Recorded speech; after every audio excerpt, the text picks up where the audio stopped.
This is Ellis Burks with Truth Project, episode 3. We want to continue in that vein of kind of dealing with us as a people, you know, where we come from, our purpose here in America. And one of the things that we want to do to really get that going is to continue to touch on our past.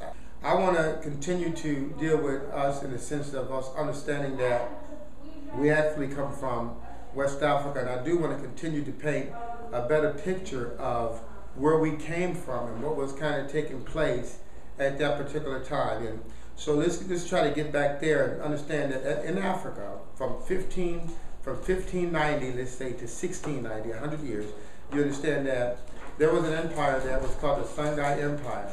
And there was a city in that empire, the capital, let's say, of Songhai Empire was Galle. And now the Moroccans had really captured Songhai sometime before, but Galles, which was still a very organized city, a very developed capital, was also doing a lot of trade. You know, so at that particular point, they weren't able to completely capture West Africa because of Galles. But I wanted at a certain point in history, let's say from 1590, Morocco, there was a war on Galles, and Morocco eventually was able to capture Africans there. And I want to put some real emphasis on slavery. I want to put emphasis on us understanding that in West Africa at that particular time, our particular empire had fallen, and we had become captured by Morocco. And not only by Moroccans, but you have to understand that there was a campaign earlier to begin to convert a lot of the Africans over to this Islamic Muslim sect. And so at the time that Galles began to fall, you understand they already had people in place that had already converted. So it was almost, they were almost prepared to take over once we was weakened. And once we were weakened, the Moroccans were selling slaves as well. And I want to make this real clear, because not only were slaves being sold to America, but slaves were also being sold to the Middle East. But I want to better define slavery in the Middle East so you can kind of see the options that was presented to us, and hopefully you'll be able to see where God was in delivering us to America. Well, the Middle East slavery was this way. First of all, I just want to throw some stats out there, and I just want to encourage everybody to go to certain websites that we'll post, and you can kind of read some of this stuff for yourself. But their slavery was this: 80–90% of the Africans that was in slavery in the Middle East that started on that passage, 80–90% of those people died. You know, they died just getting there, and that's the brutality of that particular slave trade. I want you to compare that to America, where 10–15% of black Africans were being killed. I just want you to see the difference in the humanity. When the people that did survive the road to the Middle East, so to speak, the 10–20% that survived, what they did to the men was castrate them. I want to make that clear, because I didn't hear about any castration taking place over here.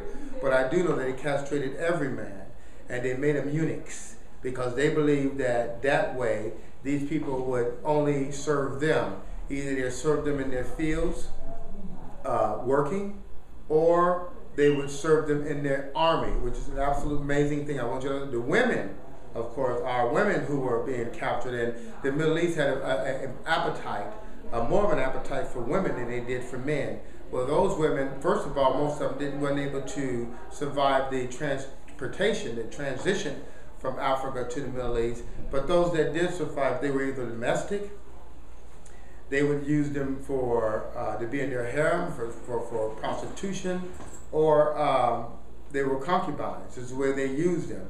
I believe when we recognize that God saved us, we may not fully know the purpose, but once we recognize that God saved us, He saved our bloodline, I think that will encourage us. I think that when we begin to talk to young people about and put it in that perspective, I think they will be more grateful, first of all, to God for what He did, but also to white people, not because they were absolutely aware of God using them to save a people, but that God just simply used them.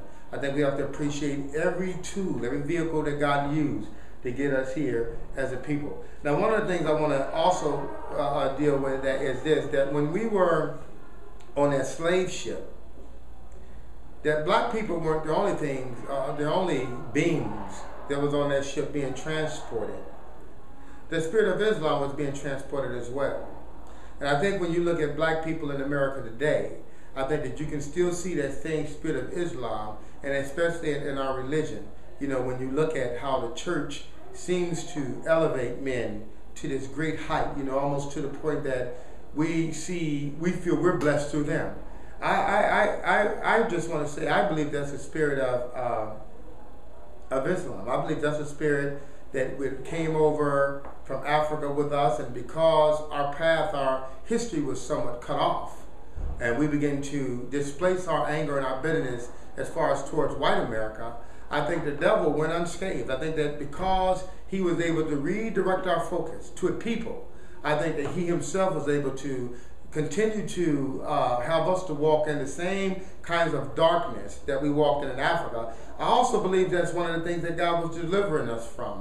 When your past is cut off from you and you forget, you know, the intent of a spirit, you know, whether it's the spirit of God, or you forget the intent of the spirit of God, I think that you're easy to displace your anger, your bitterness, and all of that stuff like that, and you're unable to move forward. I think those are the things that hold us in the place that we are as a people. Those are the things that have us at a place where we continue to spin up on our tracks here in America. Those are the things that have us to a place that we're angry and we're bitter towards our brother. Not just black people, but we're angry and bitter towards white people as well.